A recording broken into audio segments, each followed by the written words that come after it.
Hello, BookTube. Holy Nimbus of Light here. Hope you're doing well. I have that melancholy moment. I have the last mail haul of the week, and it's only two packages. It's as you can tell from the blinding light in this video, it's pitch dark outside in the middle of the afternoon. Storming rain, pouring rain all night long, all of yesterday. It's not quite pouring rain all day today, but it's fit for neither man nor beast. It's a gray, damp, spitting, inhospitable day. And my particular beast, my tiny little schnauzer, Frida, uh, doesn't like it at all. It's amazing when we're out and about. When we've gone on two walks today, no long walks. I'm not up to a long walk, and it's not the kind of day for it anyway. But we went on two longer walks, not just pit stops. And it's amazing. Once we're out and about and she's bustling along, she's such sunny company. It doesn't matter about the weather. She's just such wonderful company. I've been saying that since the eighth week of her life, where it was one of the first things I noticed. Two things that I've said about her from the beginning of me knowing her were, number one, Frida will figure it out.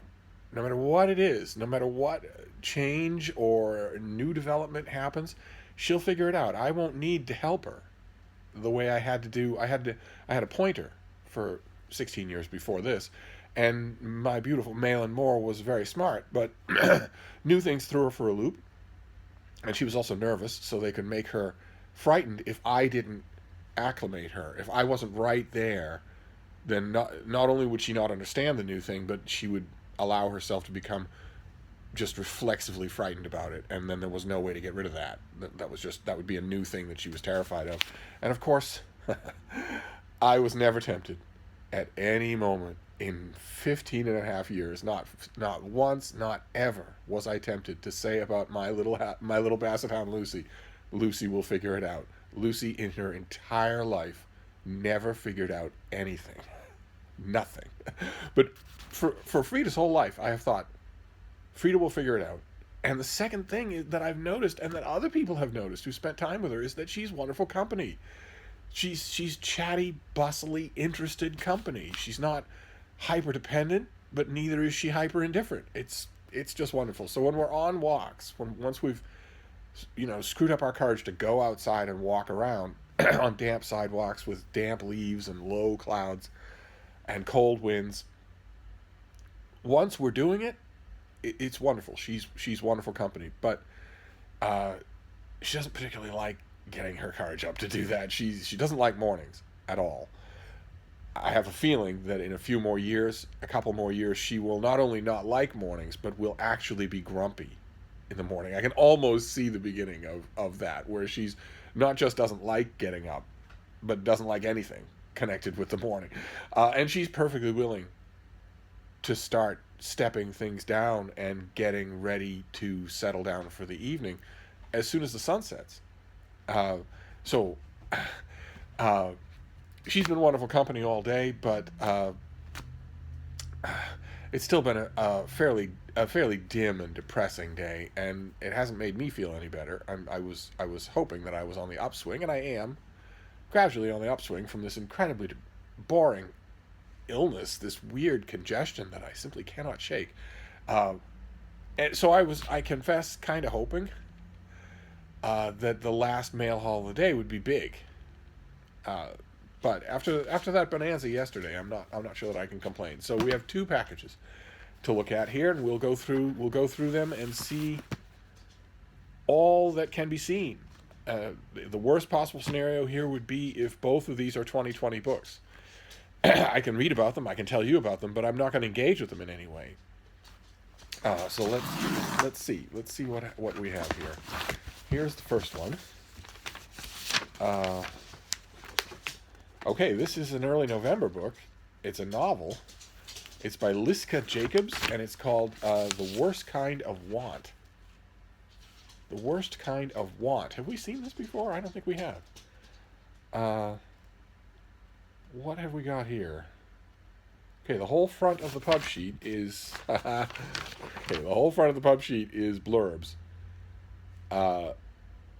and nothing else. This comes out in early November, but in order to tell you anything about it, I'm going to have to read it from the book, boy, oh boy, okay, there are a list of blurbs on the back, and there are 4 of them, and all 4 of them are by authors I don't like. And they are all loving it, of course. Who is Liska Jacobs when she's at home? She's the author of the novel Catalina, and her essays and short fiction have appeared in The Rumpus, the Los Angeles Review of Books, the Literary Hub, The Millions, and Hairpin, among other publications. None of those publications publish essays. So her nonfiction skits, her stand-up comedy transcripts, but and this book already has an online reading group, a guide for reading groups that's already up. So I guess this is being the publisher. Who is this? Farrar, Straus and Giroux is hoping to hit the book club group, to hit the book club sensibility, which of course is gold for a book. So what have we got here? A trip to Italy reignites a woman's desires to disastrous effect in this dark ode to womanhood, sex, and death. Sounds like half or more of my marriages to Deb. To cool-headed, fastidious Priscilla Messing, Italy will be an escape, a brief glimpse of freedom from a life that's starting to feel like one long decline. Definitely in marriage to Deb territory. Rescued from the bedside of her difficult mother, 40-something Scylla, I guess that's short for Priscilla, is called away to Rome to keep an eye on her wayward teenage niece Hannah. But after years of caregiving, babysitting is the last thing Scylla wants to do. Instead, she throws herself into Hannah's youthful, heedless world, relishing the heady atmosphere of the Italian summer. Years of feeling used up and overlooked slip away, and Scylla feels like she's coming back to life.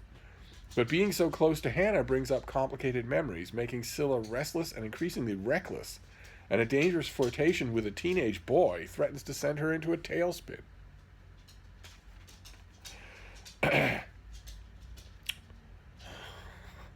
Brimming with sharp insights and simmering tension, the worst kind of want is a dark exploration of the inherent dangers of being a woman. In her unsettling follow-up to Catalina, Liska Jacobs again delivers hypnotic literary noir, this time about a woman whose unruly desires and troubled past push her to the brink of disaster. My. Did we see Catalina on this channel? Why does that ring a bell? The epigraph is from Ovid. It's from the Metamorphoses. Nothing at all in the world can perish. You have to believe me. Things merely vary and change their appearance. And the beginning takes place in Brentwood, Los Angeles. My first thought when I overhear them is that no one would mistake Emily for being the same age as our mother. Priscilla is her daughter, the petite Filipino orderly is saying. I had been looking for the social worker and paused just outside the door. They're folding laundry, the welcome smell of commercial fabric softener overpowering the other, ranker smells of the nursing home. Urine, dust, sterilizer, probably mold. Are you sure she's not Mrs. Messing's sister? I feel the question like a pinprick. Not on the surface of my skin, but from the inside where my soft organs live. I imagine the orderly nodding because of course she's sure. I am only 43. I think so, that's one of the orderlies say. When I return to my mom's room, it's like seeing it for the first time. There on the bedside table are my notes, lists of medications, doctors' phone numbers. Next to the trash can is a scattered pile of orange peels. The pale blue curtain used to divide the room is pushed back, revealing a wheelchair in the corner. I can hear the oxygen concentrator on the other side of the bed, pumping air into the tube beneath her nose. There is a huge vase of roses and a hoary stock sent from Guy, their colors bright against the drab. And on the muted TV, Fox News or CNN. It doesn't matter. She just likes the company. Okay. All right. So, so what can we see there? First mistake. Not that we're only going to list mistakes. This poor author. The first thing that I noticed right away, just on that one page, is a lack of trust in the reader. That line, it's actually a good moment, and it's a good setup.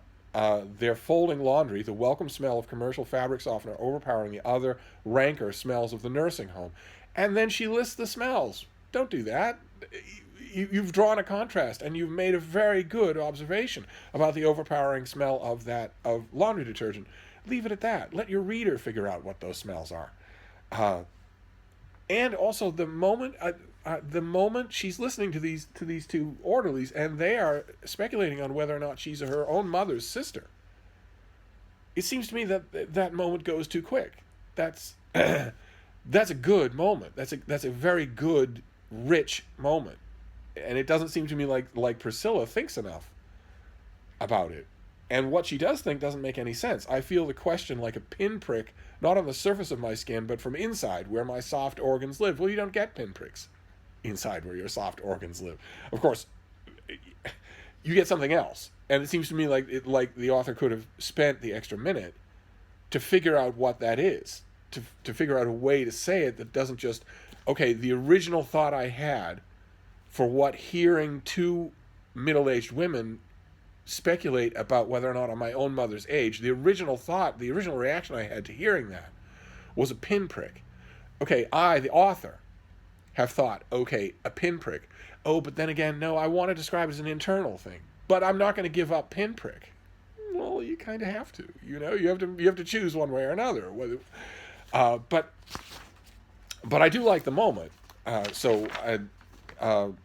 comes out in early November. I still am swamped up to my poor sickbed eyeballs with October books. So I will not be getting to this right away, but it's a finished copy, so I can dive in as soon as I do.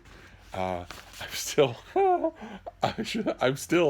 of you could probably have seen this coming. Only one of you actually did call it ahead of time in emails. I will leave my email down below. I will leave all my information down below so you can get in touch with me. You can follow me everywhere. You can, as the kids say, stand me.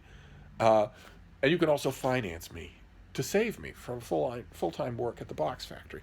But only one of you actually called something from yesterday's bonanza of yesterday we had two mail hauls. They were both really interesting, and one of you called something because yesterday, in addition to those mail hauls, I also did a Friday Reads in which I showed you a small stack of things that are on my immediate docket to read or that I have already read, about half and half. And one of you said in an email, well, I know you listed some of the things that you have to read, and I know that you're up to your eyeballs in other stuff to read, but I think you're going to read The Enchantments of Mammon, even though that book about how capitalism has become the new religion of the secular West.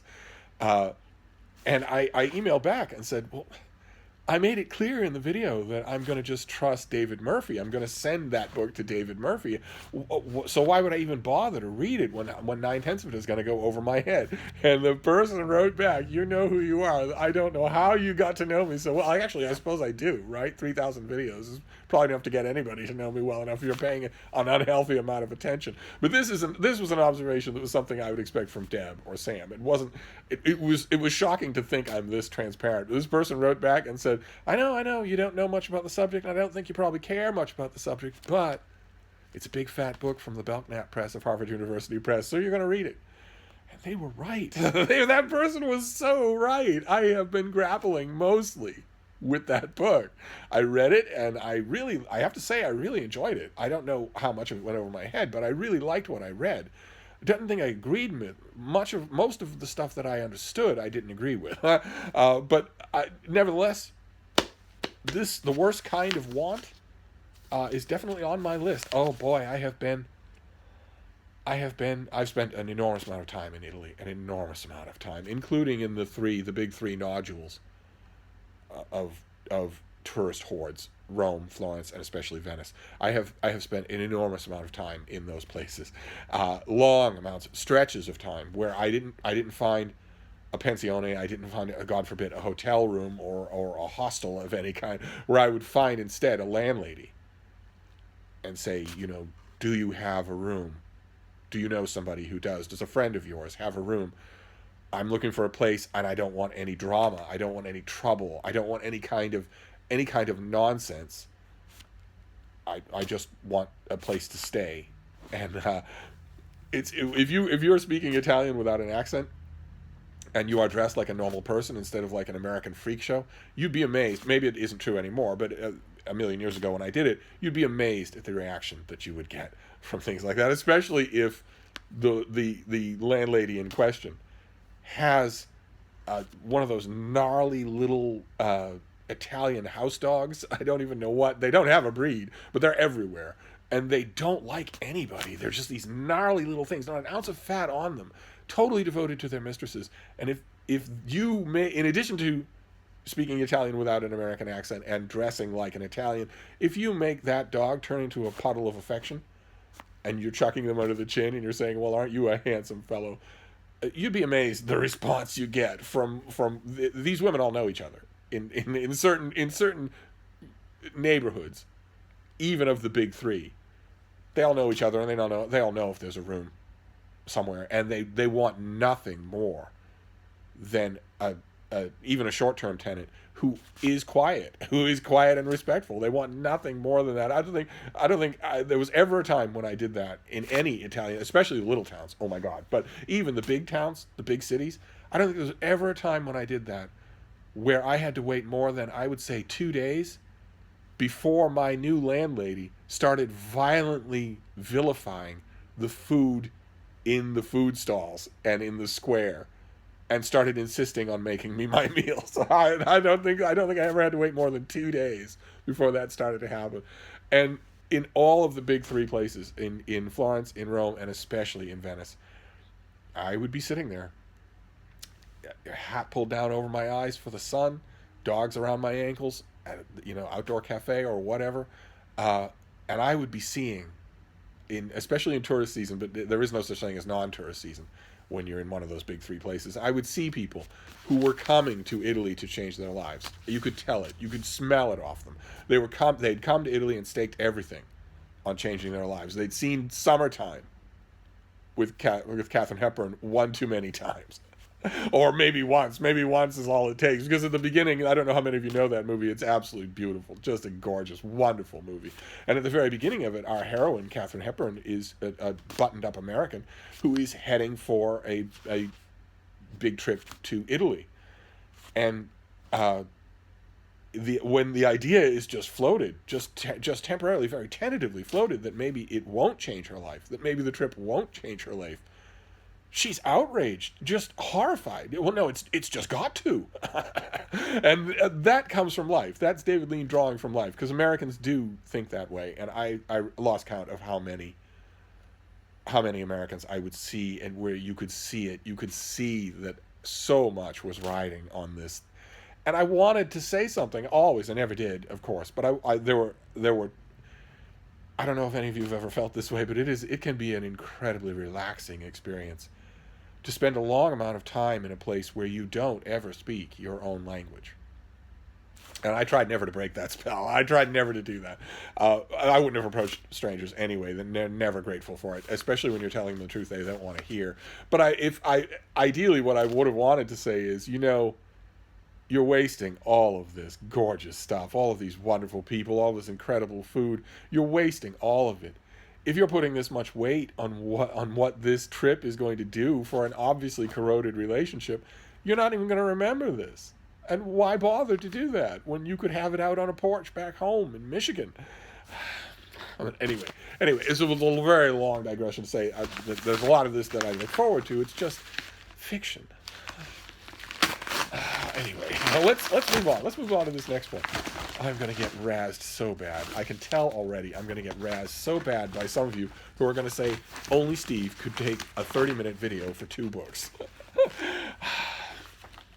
But you knew that when you married me. So let's see what we have here. Oh, great. Okay, fantastic. I've actually been waiting for the finished copy of this. I have the advanced copy up on the work shelf, and I've had my hand on it to get to it, and I've gone to other stuff because it's a work of history, and often when I have a work of history, I don't read anything now without thinking I'm going to review it. And I don't mind that. That doesn't decrease my pleasure at all.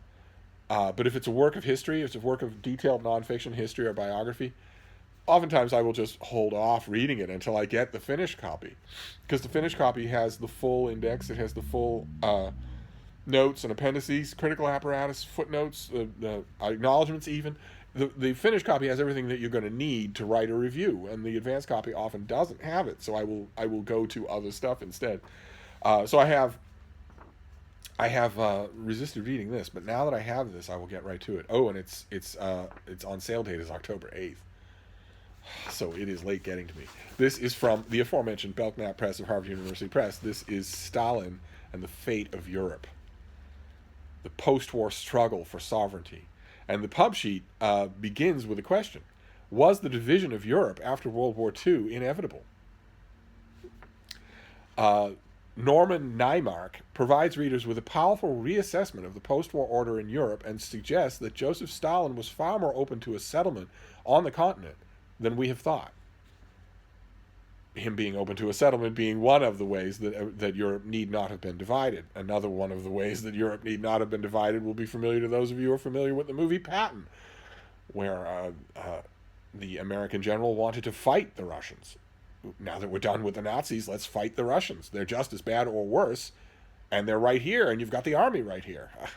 So, but a settlement, sure, okay. Through the revealing cases from Poland and Yugoslavia to Denmark and Albania, the author recast the early Cold War by focusing on Europeans' fight to determine their future. As nations devastated by war began rebuilding, Soviet intentions loomed large. Stalin's armies controlled most of the eastern half of the continent, and in France and Italy, communist parties were serious political forces. Yet Naimark reveals a surprising flexibility in Stalin, who initially had no intention of dividing Europe. Nonsense. Oh, I don't remember this from reading about the advanced copy. The author is going to have to prove that to me 6 different ways. Oh, that is no intention of dividing Europe. No, unless he wanted all of it. But short of being given all of it, he certainly intended to divide it. All right, well, we will see. We will see. During a window of opportunity from 1945 to 1948, leaders across the political spectrum, including, you Finns, I swear, Juho Kusti Paasikivi, tell me how many ways that was wrong, of Finland. He's from Finland. Juho Kusti Paasikivi, honestly, O'Flaherty would kill you. Oh God, help us! And as if that weren't bad enough, we go from Finland to Poland, a country known all across the world for its unpronounceable names. This Władysław Gomulka, you Polish people, you'll be the death of me. I'm on death's doorstep as it is, and you're giving me Gomulka. Like Kenner would really be bad. Karl Renner of Austria. There you go. They're a neat, orderly people. Push back against outside pressures. For some, this meant struggling against Soviet dominance. For others, it meant enlisting Americans to support their aims. The first frost of Cold War could be felt in the tense patrolling of zones of occupation in Germany, but not until 1948, with the coup in Czechoslovakia and the Berlin blockade, did the familiar polarization set in. The zones of occupation in 1945, 1946 in Germany. Fascinating subject. And isn't there, help me out here, isn't there a great murder mystery series set right then, where no one knows quite who's in charge of where from block to block? I could swear I remember that. The split did not become irreversible until the formal division of Germany and the establishment of NATO in 1949. In illuminating how European leaders deftly managed national interests in the face of dominating powers, Naimark reveals the real potential of an alternative trajectory for the continent. Oh, that is fascinating. All right, and this is out already, so this is the last mail haul of the week. It's a little bit melancholy, but it has 2 things in it that I could jump into right away, and one that I will. I've been waiting to read this, so that is it. that is our last mail haul of the week. We have a novel about a woman who tries to remake her life in Italy and apparently fails because of a teenage boy. And we have Stalin and the Fate of Europe, in which apparently our author, who is our author when he's at home? He's the critically acclaimed author of several books, including Fires of Hatred and Stalin's Genocides. He is a former president of the American Association for the Advancement of Slavic Studies, which recognized him with its distinguished contribution to Slavic, Eastern European, and Eurasian Studies Award. And he's a professor at Stanford University and a senior fellow at the Hoover Institution. Okay, well, so we have a work of history.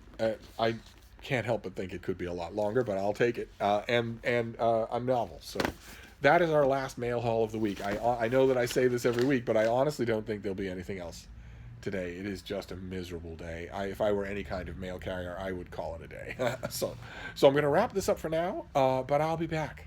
Thank you, BookTube.